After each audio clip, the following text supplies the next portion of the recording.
আল্লাহ রাব্বুল আলামিন বলেন, ইয়া আইয়ুহাল্লাযীনা আমানুস্তাঈনু বিস-সাবরি ওয়াস-সালাহ। আল্লাহ তাআলা বলেন, হে ঈমানদারেরা, বিপদ আপদ মুসিবতে আমি আল্লাহর কাছে তোমরা সাহায্য চাও, আল্লাহ তাআলার কাছে সাহায্য চাও।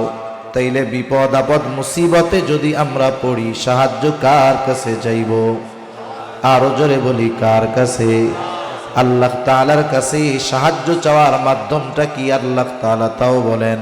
আল্লাহ তাআলা বলেন, বান্দা, আমি আল্লাহর কাছে সাহায্য চাওয়ার মাধ্যম হলো বিস-সাবরি ওয়াস-সালাহ, ধৈর্য আর নামাজের মাধ্যমে আমি আল্লাহর কাছে তোমরা সাহায্য চাও।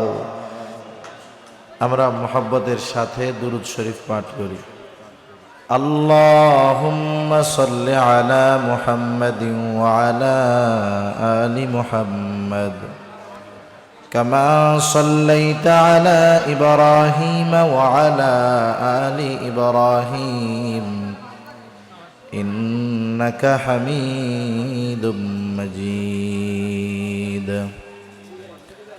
اللهم بارك على محمد وعلى آل محمد كما باركت على إبراهيم وعلى آل إبراهيم إنك حميد مجيد. بلغ العلا بكماله كشف الدجى بجماله حسنت جميع خصاله صلوا عليه وآله. لا إله إلا الله لا إله إلا الله لا إله إلا الله.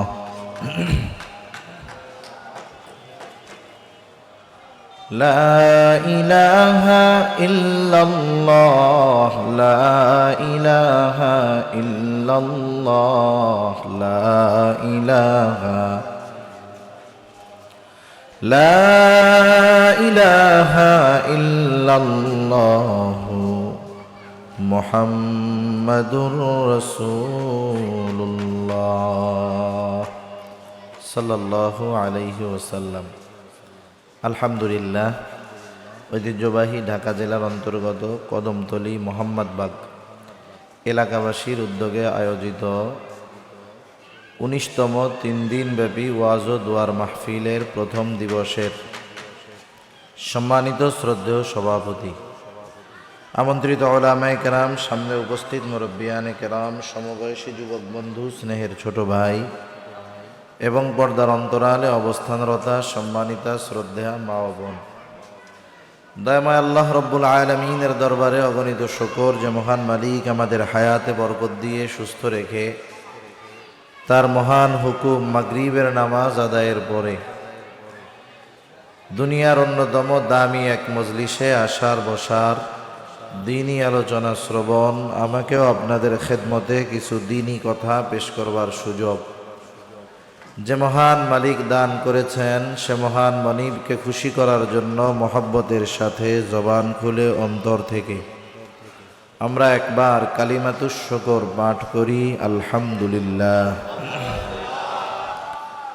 অগণিত দুরূদ ও সালাম সাইয়্যিদুল আম্বিয়া, আশরাফুল আম্বিয়া, খাতামুল আম্বিয়া, বিশ্বনবী, শেষ নবী, শ্রেষ্ঠ নবী মুহাম্মাদুর রাসূলুল্লাহ সাল্লাল্লাহু আলাইহি ওয়াসাল্লামের উপর আমি আপনাদের খেদমতে পবিত্র কোরআনুল কারীমের সূরা বাকারা থেকে কয়েকটা আয়াত ও রাসূল আকরাম সাল্লাল্লাহু আলাইহি ওয়াসাল্লামের অগণিত হাদিস থেকে একটা হাদিস পাঠ করেছি। আল্লাহ তাআলার কাছে তৌফিক চাই, আল্লাহ তাআলা অল্প সময়ে কিছু কথা আমাকে আপনাদের খেদমতে বলার সুযোগ করে দেন, যে কথাগুলো আমাদের সবার দুনিয়া এবং আখিরাতের জন্য কল্যাণকর হয়। সকলে বলি আমিন। সম্মানিত উপস্থিতি, এই জায়গাটা একটা রাস্তা ছিল, কিন্তু এই দ্বীনি মাহফিলের কারণে এই জায়গাটা এখন দুনিয়ার অন্যতম এক দামি জায়গায় পরিণত হয়েছে। রাসূলুল্লাহ সাল্লাল্লাহু আলাইহি ওয়াসাল্লাম বলেন, হযরত আনাস রাদিয়াল্লাহু তাআলা আনহু থেকে বর্ণিত হাদিস, নবীজি বলেন যে তোমরা যখন জান্নাতের বাগানের পাশ দিয়ে অতিক্রম করবে সেখান থেকে ফল সংগ্রহ করবা। সাহাবায়ে কেরাম জিজ্ঞাসা করলো, ইয়া রাসূলুল্লাহ, দুনিয়াতে জান্নাতের বাগান এটা কোনটা? নবীজি সাল্লাল্লাহু আলাইহি ওয়াসাল্লাম বললেন, দুনিয়ার জান্নাতের বাগান হলো জিকিরের মজলিস। সুবহানাল্লাহ। যদিও শিরোনামে ওয়াজ মাহফিল, দোয়া মাহফিল, তাফসির মাহফিল অনেক ধরনের নাম থাকে শিরোনামে। শিরোনাম যাই হোক, মূলত এই ধরনের মজলিসগুলায় জিকির হয় কার? আল্লাহ সুবহানাহু ওয়া তাআলারই জিকির হয়। সাথে সাথে আল্লাহ সুবহানাহু ওয়া তাআলা কিছু শব্দ আছে যেগুলো খুব পছন্দ করেন, জিকিরের শব্দ। কারণ মানুষ তো জিকির অন্তরের মাধ্যমেও করে, আবার শব্দের মাধ্যমেও এই জিকির আল্লাহ তাআলার স্মরণ করে। সহিহ মুসলিমের হাদিসের মধ্যে আসছে, রাসূলুল্লাহ সাল্লাল্লাহু আলাইহি ওয়াসাল্লাম বলেন, আল্লাহ সুবহানাহু ওয়া তাআলার কাছে চারটি কালিমা সবচাইতে প্রিয়। কয়টি কালিমা? চারটি বাক্য আল্লাহ তাআলার কাছে সবচাইতে প্রিয়। সেগুলো হলো সুবহানাল্লাহ, আলহামদুলিল্লাহ, লা ইলাহা ইল্লাল্লাহু, আল্লাহু আকবার। আরেক বর্ণনায় আসছে, নবীজি সাল্লাল্লাহু আলাইহি ওয়াসাল্লামেরও প্রিয় কালিমা, প্রিয় বাক্য চারটি। সেগুলো হলো সুবহানাল্লাহ, আলহামদুলিল্লাহ, লা ইলাহা ইল্লাল্লাহু, আল্লাহু আকবার। এই চার কালিমা আশা করা যায় যারা এখানে আছেন, যারা নাই, যারা শুনতেছে, যারা শুনতেছে না, সকলেরই এই চার কালিমা মুখস্থ আছে না নাই? অনেক অমুসলিম ভাইদেরও এই চার কালিমা মুখস্থ আছে। এই চার কালিমা, এটা চারটি বাক্য, এটা একেবারে সহজ, সচরাচর আমরা পড়ে থাকি, বলে থাকি। এজন্য আমরা চেষ্টা করব জিকির দ্বারা আমাদের জবানকে সিক্ত করার জন্য। কারণ জবান যদি জিকির দ্বারা সিক্ত হয় তাহলে জবানের পাপ থেকে বাঁচা যায়। আর জবানের পাপ থেকে বেঁচে যদি জবানকে হেফাজতে রাখা যায়, নবীজি সাল্লাল্লাহু আলাইহি ওয়াসাল্লামের কাছ থেকে জান্নাতের গ্যারান্টি পাওয়া যায়। সুবহানাল্লাহ। হাদিসের মধ্যে আসছে, রাসূলুল্লাহ সাল্লাল্লাহু আলাইহি ওয়াসাল্লাম বলেন, তোমরা আমাকে দুটো জিনিস হেফাজতের গ্যারান্টি দাও, আমি তোমাদেরকে জান্নাতের গ্যারান্টি দিয়ে দিব। এই দুই জিনিসের একটি হলো জবানের হেফাজত, আর একটা হলো লজ্জা স্থানের হেফাজত। এই দুই জিনিসের নিশ্চয়তা দিতে পারলে জান্নাতের নিশ্চয়তা। আর এক বর্ণনায় আসছে, নবীজি প্রকৃত মুসলমানকে তার পরিচয় তুলে ধরছেন। গরুর গোশত খাইলেই মুসলমান না, খাতনা করলেই মুসলমান নয়, বিষয়টা এমন নয়। বরং আল্লাহ রসুল সাল্লাল্লাহু আলাইহি ওয়াসাল্লাম প্রকৃত মুসলিম যে, তার কিছু গুণাবলীর কথাও নবীজি জানিয়ে দিয়েছেন। সেই গুণগুলোর মধ্যে অন্যতম একটি গুণ, নবীজি বলেন, আল মুসলিম মান সালিমাল মুসলিমুনা মিন লিসানিহি ওয়া ইয়াদিহি। নবীজি বলেন, মুসলমান তো সে যার জবান এবং হাতের অনিষ্ট থেকে অপর মুসলমান নিরাপদ থাকে। তাহলে প্রকৃত মুসলিম হতে হলে জবানের হেফাজতের দরকার আছে না নাই? জান্নাতের নিশ্চয়তা যদি নবীজির থেকে পেতে হয়, জবান হেফাজতের প্রয়োজন আছে না নাই? আর জবান হেফাজতের যত মাধ্যম, তার মধ্যে সর্বোত্তম মাধ্যম হলো জবানকে আল্লাহর জিকির দ্বারা সিক্ত করা। কারণ যেই জবানে আল্লাহ সুবহানাহু ওয়া তাআলার বড়ত্বের ঘোষণা, তাওহীদের ঘোষণা, একত্ববাদের ঘোষণা, পবিত্রতার ঘোষণা, প্রশংসা উচ্চারিত হয়, আশা করা যায় ওই জবান গুনার থেকে হেফাজতে থাকতে পারবে। ঠিক কিনা বলেন? সেজন্য আল্লাহ সুবহানাহু ওয়া তাআলা আমাদেরকে প্রকৃত জাকের এবং আমাদের জবানকে আল্লাহ তাআলা জিকির দ্বারা সিক্ত করার তৌফিক দান করুন। সকলে বলি আমিন। আচ্ছা, আজানটা কয়টায় হবে? আজান কোন একটায়? আচ্ছা, ঠিক আছে। সম্মানিত উপস্থিতি, আমরা এই দুনিয়াতে যারা আছি, দুনিয়ার এই হায়াতের জিন্দেগিতে আমাদেরকে অনেক সময় অনেক পরীক্ষার সম্মুখীন হওয়া লাগে। আওয়াজগুলো ছেড়ে দেন, মনিটরের আওয়াজটা সুন্দর ক্লিয়ার করে ছেড়ে দেন আওয়াজটা। হ্যাঁ, এ দুনিয়াতে আমরা যারা আছি, এ দুনিয়াতে বিভিন্ন সময় আমাদেরকে বিভিন্নভাবে পরীক্ষার সম্মুখীন হওয়া লাগে। সম্প্রতিকালে আপনাদের সকলের জানা যে তুরস্কের মধ্যে যেই ভূমিকম্প হলো, তুরস্ক আর সিরিয়ার সীমান্তবর্তী এলাকায়, একটু চিন্তা করে দেখেন, যারা রাত্রেবেলা ঘুমোতে গেছে ওই এলাকায়, ওরা কিন্তু চিন্তা করে নাই যে তাদের সকালটা এমন হবে। চিন্তা করছে? এটা তাদের উপরে বড় এক মুসিবত, বড় এক পরীক্ষা। বর্তমান সময় আমরা দেখতেছি যে ভূমিকম্প, এই ধরনের বিষয়গুলো একটু বেশি সংগঠিত হচ্ছে। এর কারণ কি? হাদিসের মাধ্যমে যেগুলো স্পষ্টভাবে জানা যায়, পাপাচার বৃদ্ধির কারণে, পাপ বৃদ্ধির কারণে, অন্যায় জুলুম অবিচার বাড়ার কারণে বেশি বেশি জালজালা হয়, এই ভূমিকম্প বেশি বেশি হয়। আর যখন আল্লাহ সুবহানাহু ওয়া তাআলা গুসসা হয়ে গজব দেন, ওইখানে যদি নেককার মানুষও থাকে, ভালো মানুষও থাকে, তারাও ওই গজবের মধ্যে পতিত হয়ে যায়, করার কিছুই থাকে না। তা যাই হোক, এটাও এক ধরনের বড় মুসিবত, এটাও এক ধরনের বড় পরীক্ষা। এ দুনিয়াতে সাধারণত যারা নিজেদেরকে ইমানদার বলে দাবি করে, আল্লাহ সুবহানাহু ওয়া তাআলা কোরআনুল কারীমের মধ্যে জানায় দেন, যারা নিজেরা নিজেদেরকে ইমানদার দাবি করলো, অবশ্যই এ দুনিয়াতে আল্লাহ সুবহানাহু ওয়া তাআলা তাদের ঈমানের পরীক্ষা নেবেন। ঠিক কিনা বলেন? ভাই আওয়াজ ছেড়ে দেন, আপনি আওয়াজটা ভাষায় দেন, ভারী হচ্ছে তো, আওয়াজটা ছেড়ে দেন। আর দূর থেকে জানি আওয়াজটা টানে, এরকম একটু করে দেন। যারা দুনিয়াতে ইমানদার দাবি করে, মুমিন দাবি করে, আল্লাহ সুবহানাহু ওয়া তাআলা জানিয়েছেন যে এই দাবির বিপরীতে আল্লাহ তাআলা তাদের ঈমানের পরীক্ষা নেবেন। আল্লাহ তাআলা বলেন, আহাসিবান নাস আন ইউতরাকু আন ইয়াকুলু আমান্না ওয়া হুম লা ইফতানুন। আল্লাহ রাব্বুল আলামিন বলেন, মানুষকে এটা মনে করে নাকি সে নিজেকে নিজে মুমিন বলবে আর তার পরীক্ষা নেওয়া ব্যতীত তাকে ছেড়ে দেওয়া হবে? তার মানে আল্লাহ রাব্বুল আলামিন জানায় দেন, অবশ্যই অবশ্যই যারা নিজেদেরকে মুমিন বলবে, অবশ্যই তাদেরকে এই দাবির বিপরীতে পরীক্ষা দেওয়া লাগবে। আল্লাহ রাব্বুল আলামিন মুমিনের ঈমানের পরীক্ষা নেবেন, এই যে ঘোষণাটা আল্লাহ তাআলা জানায় দিলেন, এটা আল্লাহ রাব্বুল আলামিনের পক্ষ থেকে বান্দার প্রতি ইহসান, বান্দার প্রতি বড় দয়া।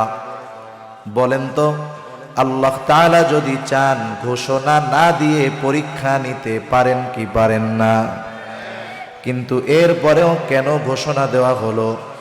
আল্লাহ তাআলা বান্দার পরীক্ষা নিবেন ঠিক, সাথে সাথে এটাও চান না যে বান্দা আল্লাহ তাআলার নেওয়া ওই পরীক্ষায় ফেল যায়। আল্লাহ তাআলা চান না যে বান্দা তার নেওয়া পরীক্ষায় ফেল যাক। এজন্য ভাই এই যে ওয়েটটা আছে না, ভাষায় দেন, ঢ্যাপ ঢ্যাপটা না করে, ভারী আওয়াজটা না হয়, হালকা, এমনি সুন্দর হইতেছে মাশাআল্লাহ।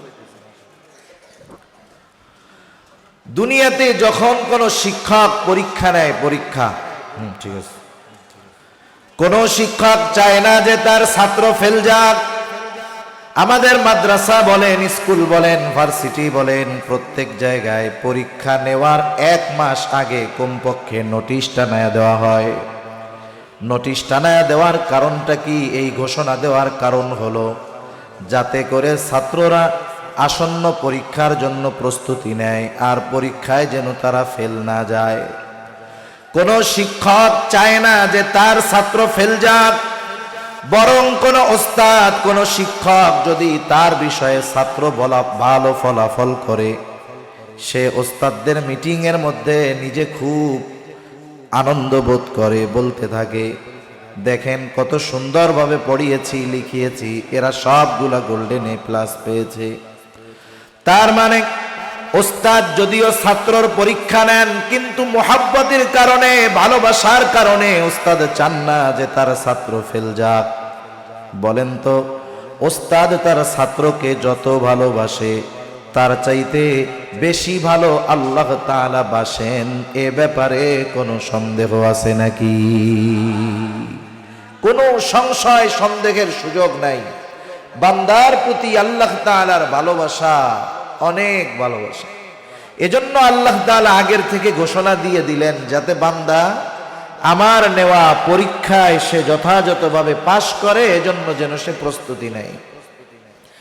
এবার যখন পরীক্ষার সময়টা একেবারে সন্নিকটে চলে আসে, ছাত্ররা যেই বিষয়ে যেই ওস্তাদ দক্ষ মাহের তার কাছে গিয়ে বলে, ওস্তাদ, শিক্ষক স্যার, আপনি তো এই বিষয়ে পড়ান অনেক দিন, বইয়ের মধ্যে প্রশ্ন তো শত শত, সব প্রশ্নগুলোর উপরে তো আমাদের আয়ত্তে আনা সম্ভব নয়। আপনি একটু নির্দিষ্ট কিছু প্রশ্ন আমাদের দাগায়া দেন, যেই প্রশ্নগুলো আমরা যদি হল করি, আয়ত্তে আনি, তাহলে পরীক্ষার হলে আমরা ভালো ফলাফল করতে পারবো। এইবার ওস্তাদ কিছু প্রশ্ন দাগায়া দিয়া বলেন, তুমি যদি এই প্রশ্নগুলো যথাযথভাবে আয়ত্তে আনতে পারো, আশা করা যায় পরীক্ষার হলে এগুলোই আসবে। সাধারণ ভাষায় এটাকে বলা হয় সাজেশন। এইবার আল্লাহ রাব্বুল আলামিন শুধু পরীক্ষা নেওয়ার ঘোষণা দিয়েছেন এমনটা নয়, বরং কোন কোন বিষয়ের পরীক্ষা আল্লাহ তাআলা নিবেন সেই বিষয়গুলোও আল্লাহ তাআলা আমাদের জানায় দিয়েছে। আল্লাহ রাব্বুল আলামিন সূরা বাকারার যে আয়াতগুলো আমি আপনাদের খেদমতে তিলাওয়াত করেছি, উক্ত আয়াতের শুরুতেই আল্লাহ তাআলা বলেন, ওয়ালা নাবলুওয়ান্নাকুম বিশাইইম মিনাল খাউফি ওয়াল জু' ওয়া নাকসিম মিনাল আমওয়ালি ওয়াল আনফুসি ওয়াস সামারাত ওয়া বাশশিরিস সাবিরিন। আল্লাহ রাব্বুল আলামিন বলেন, ওয়ালা নাবলুওয়ান্নাকুম, দুটো তাকিদ যোগ করে আল্লাহ তাআলা বলেন, আমি অবশ্যই অবশ্যই তোমাদের পরীক্ষা নিব। আল্লাহ রাব্বুল আলামিন শুধু পরীক্ষা নেওয়ার ঘোষণা দিলেন তা নয়, বরং সাথে সাথে আল্লাহ তাআলা জানায় দিলেন কোন কোন বিষয়ের পরীক্ষা আল্লাহ তাআলা আমাদের নিবেন। আল্লাহ তাআলা এখানে 5টা বিষয়ের পরীক্ষার কথা বলছেন। কয়টা বিষয়? 5 বিষয়ের পরীক্ষার কথা আল্লাহ তাআলা বলছেন। কত গুরুত্ব দিয়ে 2টা তাগিদ আল্লাহ তাআলা যোগ করেছেন। আল্লাহ তাআলা তার কথার, তার আদেশের গ্রহণযোগ্যতা বাড়ানোর জন্য তার তাকিদ দেওয়া লাগে না, তার কসম করা লাগে না, বরং আল্লাহ রাব্বুল আলামিন কসম সহকারে যেই কথা বলেন আর কসম ছাড়া যেই কথা বলেন, সব কথার শান মান সমান। তাকিদ দিয়ে যেই কথা বলেন, তাকিদ ছাড়া যেই কথা বলেন, সব কিছুর মান সমান। কিন্তু এরপরেও কেন আল্লাহ তাআলা কসম করেন, তাকিদ যোগ করেন? কারণ আমরা মানুষ, আমাদের কিছু সাধারণ খাসলাত আছে। যেমন মনে করেন, একজন যদি বলে আমি চট্টগ্রাম যাব, একজন বলল যে আমি চট্টগ্রাম যাব, স্বাভাবিক কথা, আপনি এই তার কথাটা শুনলেন। কিন্তু সে যদি আর একটু পরে বলে আমি অবশ্যই চট্টগ্রাম যাব, বলেন তো আগের কথার চাইতে অবশ্যই যোগ করে যেই কথা বলবে সে কথার গুরুত্ব বেশি দিব না কম দিব? এই অবশ্যইটা হলো তাকিদ। আবার যদি কেউ বলে আমি অবশ্যই অবশ্যই চট্টগ্রাম যাব, বলেন তো আগের 2 কথার চাইতে 2 বার অবশ্যই যোগ করার কারণে কথার গুরুত্ব বেশি দিব না কম দিব? তার মানে আমরা মানুষ, আমাদের খাসলাত হলো কেউ যদি কোনো কথা তাকিদ যোগ করে বলে গুরুত্ব বেশি দেই, কেউ যদি কোনো কথা কসম করে বলে গুরুত্ব বেশি দেই। এই জন্য আমাদের খাসলাত, আমরা জানি এই বিষয়টাকে অতি গুরুত্বের সাথে গ্রহণ করি। এই জন্য আল্লাহ রাব্বুল আলামিন বললেন, বান্দা আমি অবশ্যই অবশ্যই তোমাদের পরীক্ষা নিব। আল্লাহ রাব্বুল আলামিন এবার জানায় দিলেন পরীক্ষাগুলো কোন কোন বিষয়ের হবে। আল্লাহ তাআলা বলেন বিশাইইম মিনাল খাউফ, আল্লাহ তাআলা বলেন পরীক্ষা নেওয়া হবে কিছুটা ভয়ের মাধ্যমে। আল্লাহ রাব্বুল আলামিন এরপরে জানায় দিলেন ওয়াল জু, ক্ষুধা অভাব দারিদ্রতার মাধ্যমে পরীক্ষা নেওয়া হবে। ওয়া নাকসিম মিনাল আমওয়াল, মালের লস মালের ক্ষতির মাধ্যমে পরীক্ষা নেওয়া হবে। ওয়াল আনফুস, জানের জীবনের ক্ষতির মাধ্যমে পরীক্ষা নেওয়া হবে। ওয়াস সামারাত, ফল ফসলের ক্ষতির মাধ্যমে পরীক্ষা নেওয়া হবে। আল্লাহ তাআলা এই জায়গায় 5টা বিষয়ের পরীক্ষার কথা বলেছেন। বুজুর্গানে দিন বলেন হয়তো কোনো মুমিনকে তার হায়াতের জিন্দেগিতে এই 5 বিষয়ের পরীক্ষার সম্মুখীন হওয়া লাগবে, হয়তোবা কাউকে একটা কম লাগবে, কিন্তু অবশ্যই অবশ্যই এই দুনিয়ায় প্রত্যেকটা মুমিনকে এই বিষয়গুলোর পরীক্ষা যিনি নিবেন তিনি কে? যেই পরীক্ষা অবশ্যম্ভাবী, মানে যে পরীক্ষা এড়ানোর কোনো সুযোগ নাই, সেই পরীক্ষায় যদি পাশ করার প্রস্তুতি আমরা না নেই, আল্লাহ তাআলা ঘোষণা দিয়ে দেওয়ার পরেও, জানায় দেওয়ার পরেও, বলেন তো ওই পরীক্ষায় আমরা যদি কেউ ফেল যাই প্রস্তুতি না নিয়ে, এই পরীক্ষায় ফেল যাওয়ার কারণে আল্লাহ তাআলাকে কিছু বলার সুযোগ আছে?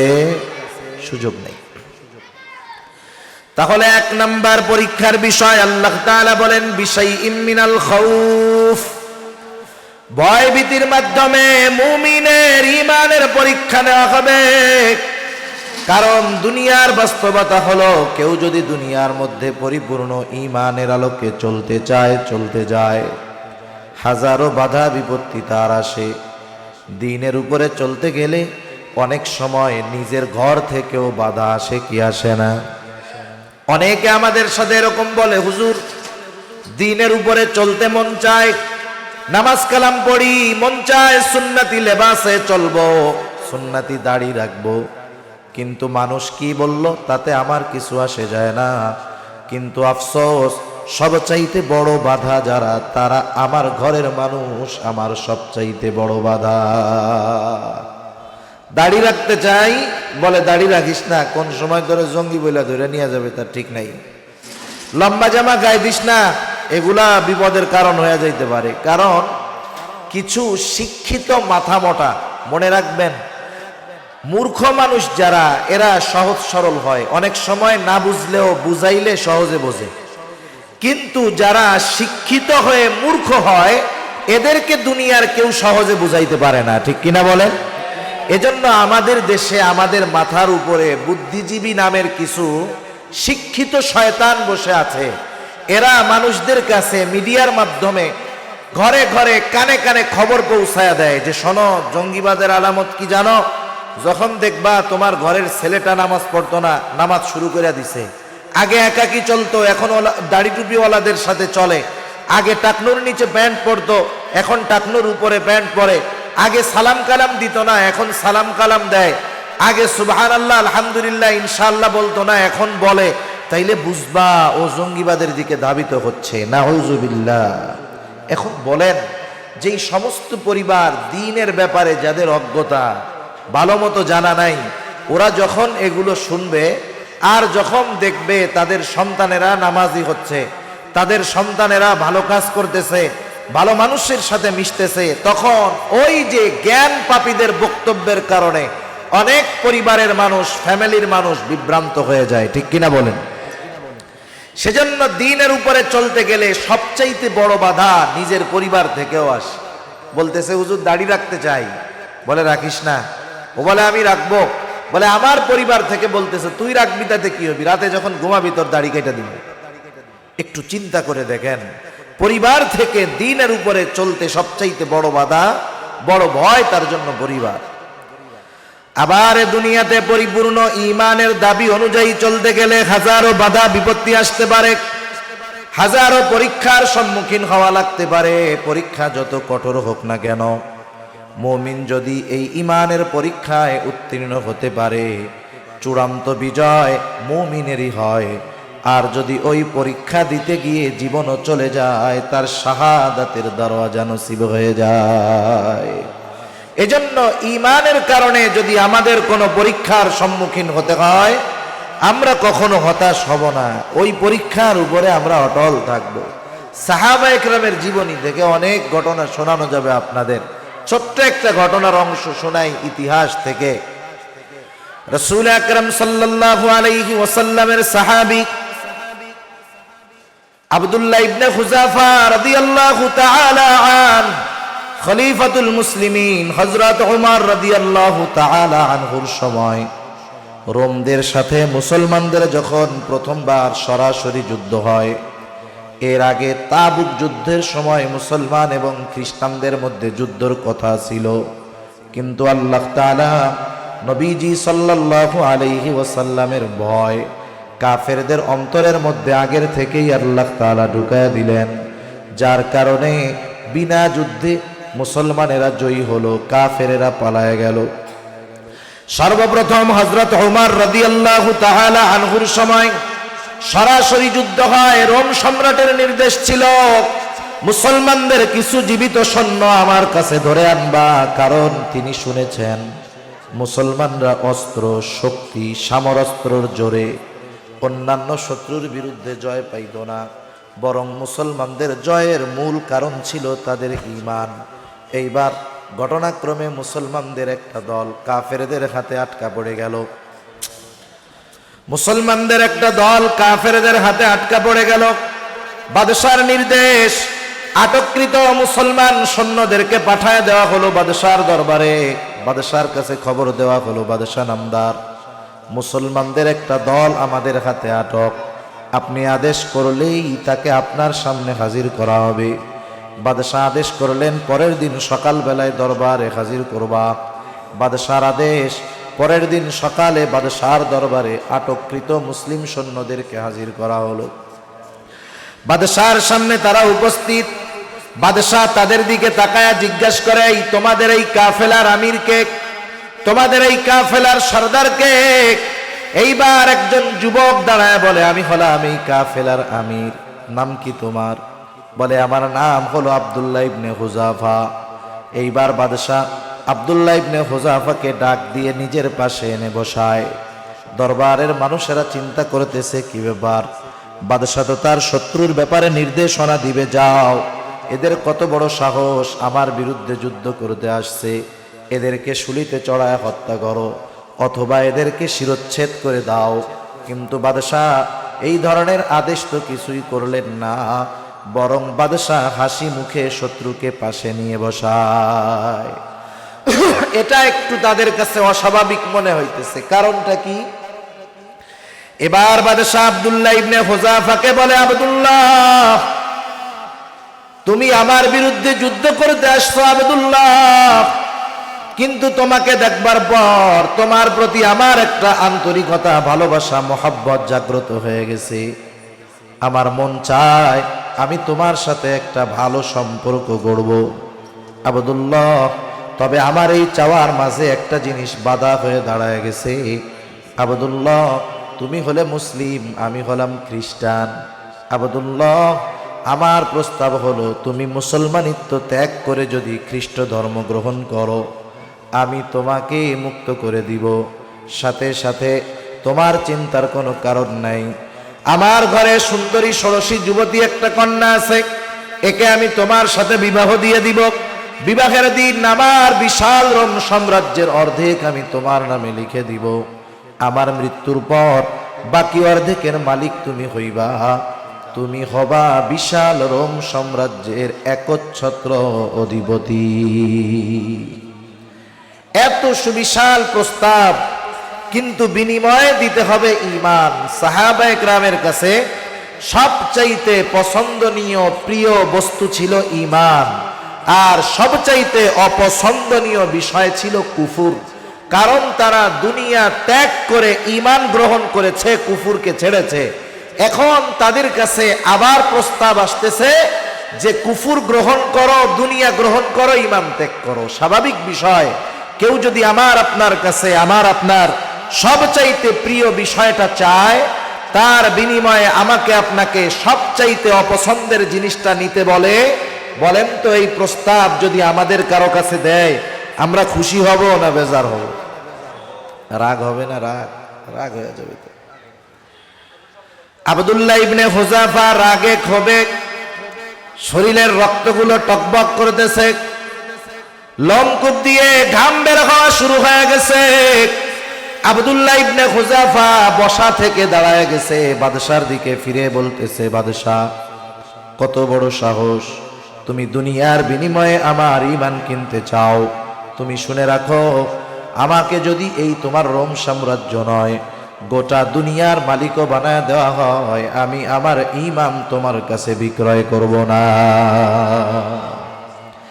এক ধমকে সব মানুষ নিশ্চুপ হয়ে গেছে। মানুষ যেটা দেখে নাই কখনো, এরকম কোন জিনিস যদি মনে করি যে আল্লাহ তাআলা দেন না, আসলে ওইটা দেন না এর কারণ ভালোবাসা, কারণ ওটা পাওয়ার পরে আমার বিপদের কারণ হতে পারে, এজন্য আল্লাহ তাআলা দেন না। কারণ কোনটার মধ্যে আমার আপনার জন্য কল্যাণ, কোনটার মধ্যে অকল্যাণ, এগুলো আমি আপনি জানি না, জানে কে? বান্দা যখন দোয়া করে আল্লাহ তাআলার কাছে, কোনো কিছু যখন চায়, তার চাওয়ার মধ্যে যদি কোনো ত্রুটি বিচ্যুতি না থাকে, সে যদি তাড়াহুড়ো না করে, হারাম খাবার না খায়, অন্যের হক নষ্ট না করে, এক কথায় দোয়া কবুলের সব শর্তগুলো যদি ঠিক থাকে, তাহলে তার দোয়া আল্লাহ ফিরাইয়া দেন না, দোয়া কবুল করেন। কিন্তু দোয়ার মাধ্যমে যা চায় হয়তো নগদে দেন, না হয় বিলম্বে দেন, না হয় পরকালে দিবেন। কোন দোয়া আল্লাহ তাআলা বিফলে দেন না।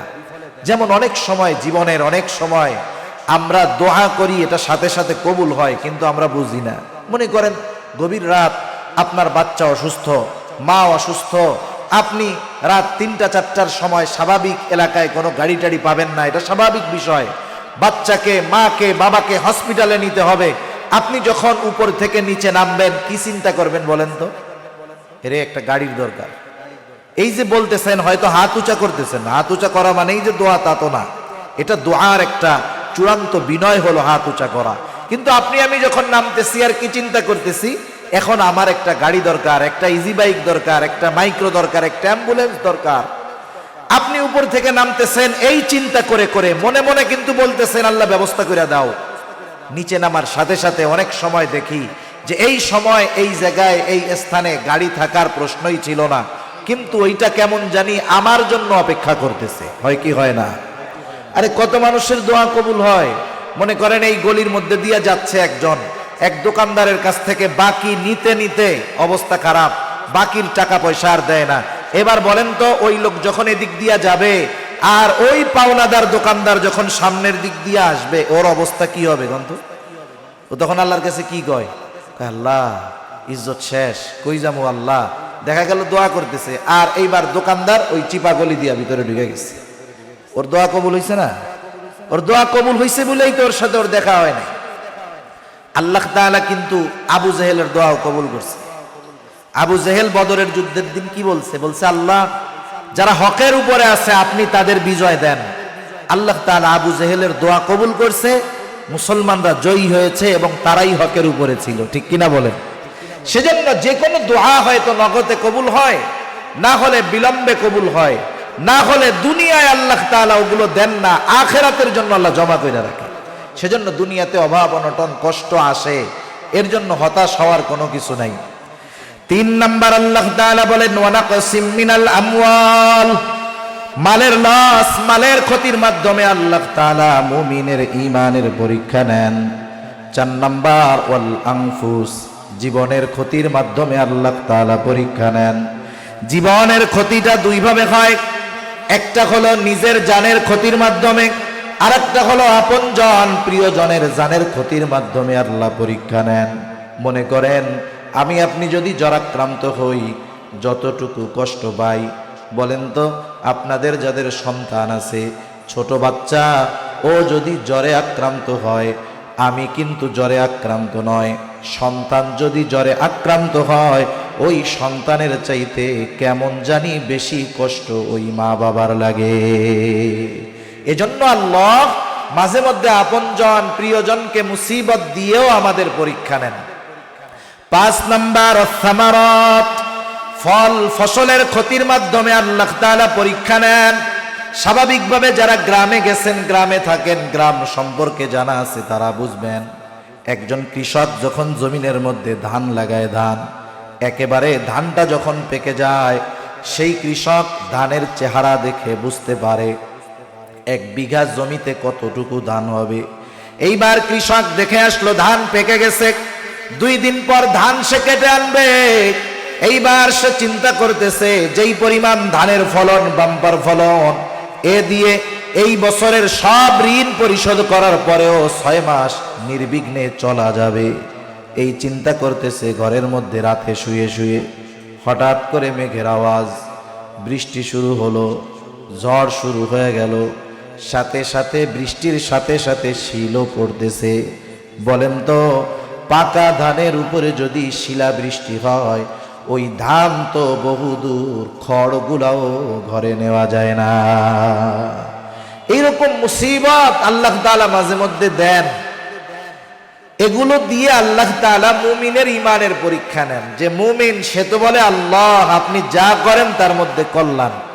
তাহলে এই যে 5 ধরনের মুসিবত, 5 ধরনের পরীক্ষা আল্লাহ তাআলা আমাদেরকে নেয়ার কথা ঘোষণা দিলেন, তাহলে এর দ্বারা এই বিষয়টা আমাদের ক্লিয়ার যে এই হায়াতের জিন্দেগিতে যত বালা মুসিবত আছে সব দেন কে?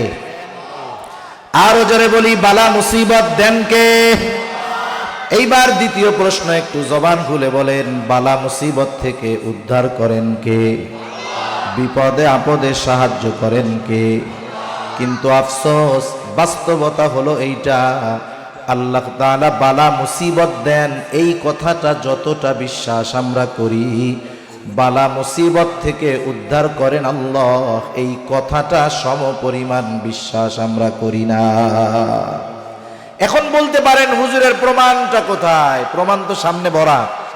দেখেন, বিপদ আপদ বালা মুসিবত দেন আল্লাহ। আমাদের দেশে অনেক মানুষ আছে, তারাও জানে বিপদ দেন আল্লাহ, উদ্ধার করেন আল্লাহ। যখন বিপদে পড়ে কি করে? বলে আল্লাহ আপনি কি বিপদ দিলেন, এই বিপদ থেকে যদি বাঁচতে পারি, বিপদ থেকে যদি উদ্ধার হইতে পারি, বাবা অমক বাবার দরবারে আমি একটা গরু দিব। এরকম বলে কি বলে না? তাইলে বলেন, বিপদ আপদ দেন কে? উদ্ধার করেন কে? গরু খায় কে? গরু আল্লাহ খায়। হায় হায়, আল্লাহ সুবহানাহু ওয়া তাআলা বান্দার প্রতি কত মেহেরবান। কারণ এই পরীক্ষা তো ঈমানি পরীক্ষা। বলেন তো, আল্লাহ তাআলা চান যে তার বান্দা ফেল যাক? এটা কি চান? চান না। এজন্য আল্লাহ তাআলা পরীক্ষা নেন, তিনি পরীক্ষায় বিপদ আপদ মুসিবত থেকে উদ্ধার করেন। এই জন্য বিপদ আপদ যখন আসবে আমরা সাহায্য কার কাছে চাইব? আরো জোরে বলি, কার কাছে? আল্লাহ তাআলা কত মেহেরবান, কত দয়ালু, বান্দাকে বিপদ দেন, বিপদ থেকে উদ্ধার করেন। সাথে সাথে বান্দা যদি বিপদে পড়ে কিভাবে সাহায্য চাইবে আল্লাহ রাব্বুল আলামিন সেটাও বান্দাকে জানায় দেয়। আল্লাহ রাব্বুল আলামিন বলেন, ইয়া আইয়ুহাল্লাযীনা আমানুস্তাঈনু বিস-সাবরি ওয়াস-সালাহ। আল্লাহ তাআলা বলেন, হে ঈমানদারেরা, বিপদ আপদ মুসিবতে আমি আল্লাহর কাছে তোমরা সাহায্য চাও, আল্লাহ তাআলার কাছে সাহায্য চাও। তাইলে বিপদ আপদ মুসিবতে যদি আমরা পড়ি, সাহায্য কার কাছে চাইব? আরো জোরে বলি, কার কাছে? আল্লাহ তাআলার কাছে। সাহায্য চাওয়ার মাধ্যমটা কি আল্লাহ তাআলা তাও বলেন। আল্লাহ তাআলা বলেন, বান্দা আমি আল্লাহর কাছে সাহায্য চাওয়ার মাধ্যম হলো বিস-সাবরি ওয়াস-সালাহ, ধৈর্য আর নামাজের মাধ্যমে আমি আল্লাহর কাছে তোমরা সাহায্য চাও। তাহলে আল্লাহ তাআলার কাছে সাহায্য চাওয়ার মাধ্যম কয়টা? একটু জোরে বলেন, কয়টা? 2টা, ধৈর্য আর নামাজ। কি কি বলেন? ধৈর্য আর নামাজ। এবার প্রশ্নগুলোর জবাব দেন। এই হায়াতের জিন্দেগিতে সকল প্রকার বিপদ আপদ মুসিবত দেন কে? বিপদ আপদ মুসিবত থেকে উদ্ধার করেন কে? বিপদ আপদ মুসিবতে পড়লে সাহায্য কার কাছে চাইব? আল্লাহ তাআলার কাছে সাহায্য চাওয়ার মাধ্যম কয়টা? কি কি একটু বলেন না? ধৈর্য আর নামাজ। এবার আমাদের জানতে হবে ধৈর্য কাকে বলে। ধৈর্য মানে এটা না যে আপনার জ্বর হইছে আপনি ঘরের মধ্যে বসে থাকলেন, যে চিকিৎসা করাবো না, যা হয় হবে। হাত কেটে গেছে, ঘরের মধ্যে বসে থাকলেন, যা পয়সা গেলে যাবে, যা করে আল্লাহ। এটার নাম সবর নয়।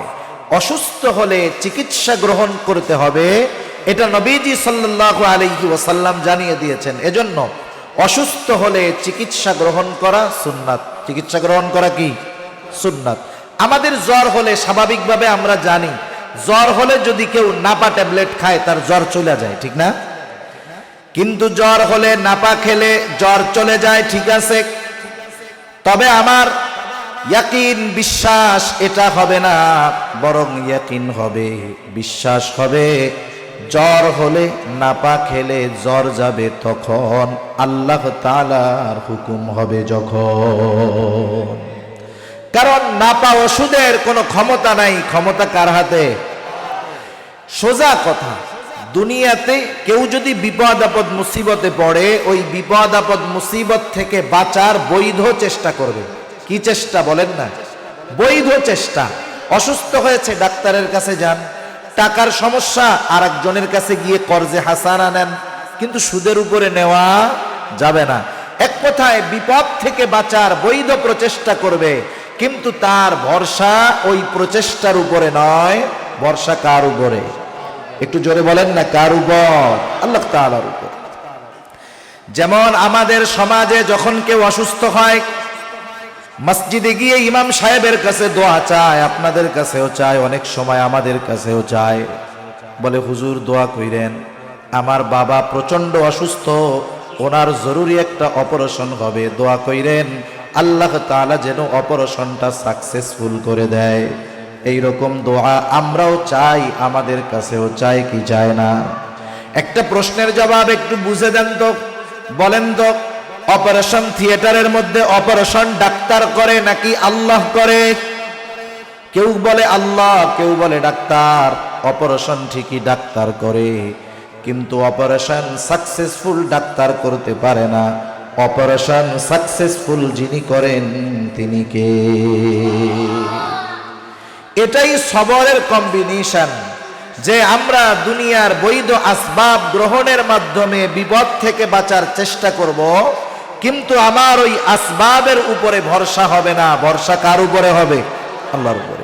সাথে সাথে আর একটা জিনিস, যেহেতু সাহায্য আল্লাহ তাআলা করেন, যার কাছ থেকে বিপদের সাহায্য পাবো, অবশ্যই তার সাথে সম্পর্কটা একটু গভীর দরকার, ঠিক না? আর বান্দা আল্লাহ তাআলার সাথে সম্পর্ক সবচাইতে গভীর করতে পারে নামাজের মাধ্যমে।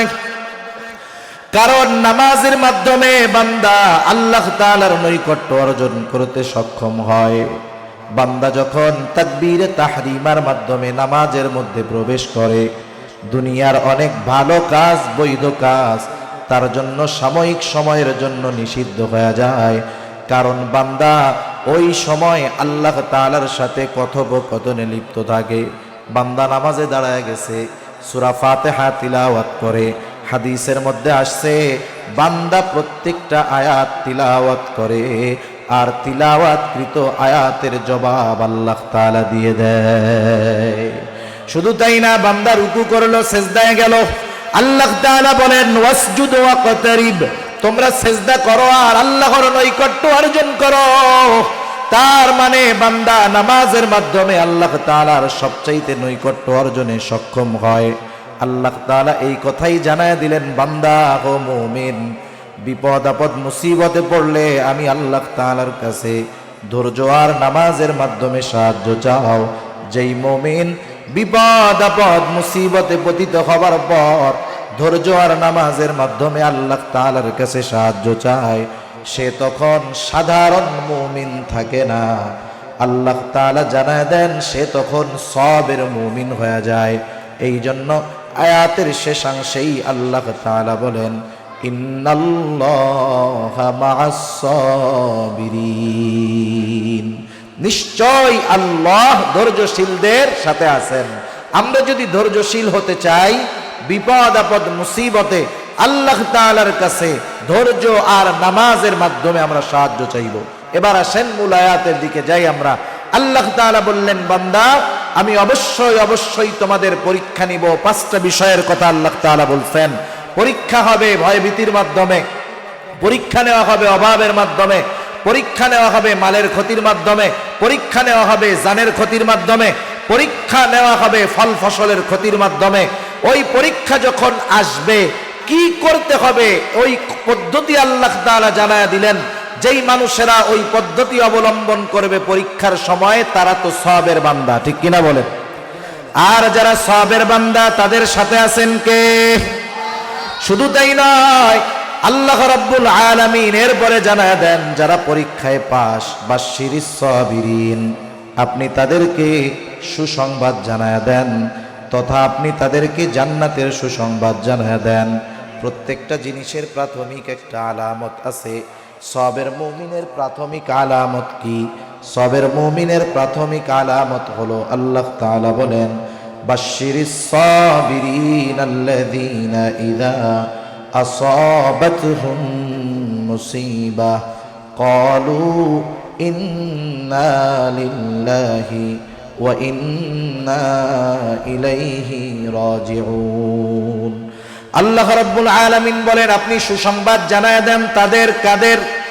ওই সমস্ত ধৈর্যশীল বান্দাদের, তাদের উপরে যখন কোনো বিপদ আপদ মুসিবত পতিত হয় তারা বলে ইন্না লিল্লাহি ওয়া ইন্না ইলাইহি রাজিউন।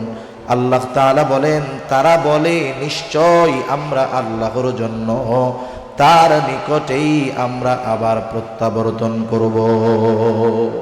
তাহলে সবের মুমিনের অন্যতম আলামত বিপদ আপদ মুসিবতে সে ইন্না লিল্লাহ এই দোয়া পাঠ করে। অনেক জায়গায় মানুষ জানে না। এক জায়গায় গিয়ে জিজ্ঞাসা করছি ইন্না লিল্লাহি ওয়া ইন্না ইলাইহি রাজিউন কিসের দোয়া? কয় মানুষ মরার দোয়া। এটা শুধু মানুষ মরার দোয়া নয়, এই দোয়াটা ছোটখাটো সব ধরনের বিপদ আপদে পড়ার শিক্ষাই আল্লাহ তাআলা আমাদেরকে দিয়েছেন। জুতা হারায় গেছে ইন্না লিল্লাহ, ঘড়ি পাওয়া যাচ্ছে না ইন্না লিল্লাহ, একটু ধাক্কা লাগছে ইন্না লিল্লাহ। এটা মুমিনের জবানে অটোমেটিক হয়ে যাবে। সামান্য থেকে সামান্যতর কষ্ট লাগলে তার জবান দিয়ে বের হবে ইন্না লিল্লাহি ওয়া ইন্না ইলাইহি রাজিউন। এই আয়াতের তাফসিরে সহিহ মুসলিমের একটা হাদিস আসছে, নবীজি সুন্দর একটা দোয়া শিখাইয়া দিয়েছেন। হযরত উম্মে সালামা রাদিয়াল্লাহু তাআলা আনহা থেকে বর্ণিত হাদিস, তিনি বলতেছেন যে আমি নবীজি সাল্লাল্লাহু আলাইহি ওয়াসাল্লামের সাথে বিবাহের পূর্বে আমার স্বামী ছিল আবু সালামা।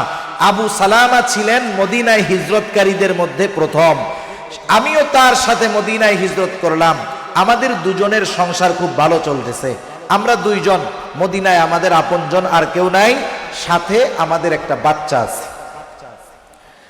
রাসূল আকরাম সাল্লাল্লাহু আলাইহি ওয়াসাল্লামের দরবারে আবু সালামা প্রতিদিন যাইত। ঘরের কাজবাজ আমি সামাল দিতাম, আর বাহিরে গিয়ে রুজি উপার্জনের কাজে ব্যস্ত আবু সালামা নবীজির দরবারে কিছু সময় দিয়ে বাসায় ফিরে আসতো। বাসায় ফিরে আসার পর নবীজির কাছ থেকে তিনি যা কিছু শিখতেন বাসায় আসার পরে আবার আমাকে শিখায়া দিতেন। তাহলে সাহাবাদের একটা সুন্নাত হলো নবীজির কাছ থেকে যা কিছু শিখে আসে তা বাসায় এসে আবার শিখায়া দেয়। এজন্য আমরা যখন মসজিদে জুমার নামাজে যাব, ইমাম সাহেব, খতিব সাহেব জুমার দিন অনেক গুরুত্বপূর্ণ কথা বলেন। স্বাভাবিক ওয়াজ মাহফিলে যে কথা হয়, জুমআর মসজিদে একজন খতিব তার চাইতে বেশি গুরুত্বপূর্ণ কথা বলেন। কারণ খতিবের কথার ভেতরে ওই সমাজের অসঙ্গতিগুলো থাকে, ওই সমাজের যেই বিষয়গুলা মন্দ আছে উনি ওই বিষয়গুলো তুলে ধরে ভালো বিষয়গুলো মানুষদের সামনে জানান। সেজন্য জুমার দিনের আলোচনাটা খুব গুরুত্বপূর্ণ হয়। আমাদের দায়িত্ব কি?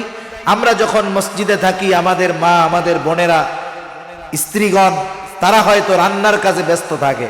আমরা জুমার দিন মসজিদে যাই, গুরুত্বপূর্ণ যেই কথাগুলো হবে মনে রেখে, স্মরণ রেখে, প্রয়োজনে লিখে এনে আমাদের দায়িত্ব হলো বাসায় এসে বাসার মানুষদের কাছে কথাগুলো বলে দেওয়া। কারণ মাইকের আওয়াজ থাকলেও অনেক সময় কাজের কারণে এই কথাগুলো শ্রবণ করার সুযোগ তাদের থাকে না। এটা সাহাবাদের একটা আমল। উম্মে সালামা রাদিয়াল্লাহু তাআলা আনহা বলেন, প্রতিদিনকার ন্যায় আবু সালামা আজকেও বাসায় যখন ফিরে আসলো, আজকে তার চেহারাটা একটু উজ্জ্বল উজ্জ্বল হাসি হাসি দেখা যায়। আমি জিজ্ঞাসা করলাম, ও আবু সালামা, কি ব্যাপার, তোমার চেহারাটা আজকে এত হাস্য উজ্জ্বল দেখা যায় কেন? এইবার আবু সালামা আমার প্রশ্নের জবাবে বলল, শোনো উম্মে সালামা, নবীজি আজকে আমাদেরকে এমন একটা দোয়া শিখায় দিয়েছেন, বিপদ আপদ মুসিবতে যদি কেউ ওই দোয়াটা পাঠ করে, আল্লাহ রব্বুল আলামিন সে বিপদের মাধ্যমে যা হারাবে তার চাইতে উত্তমটা আল্লাহ তাআলা তাকে ফিরায়া দিবে। রাসূলুল্লাহ সাল্লাল্লাহু আলাইহি ওয়াসাল্লামের শেখানো দোয়াটা উনি শিখে রাখলেন।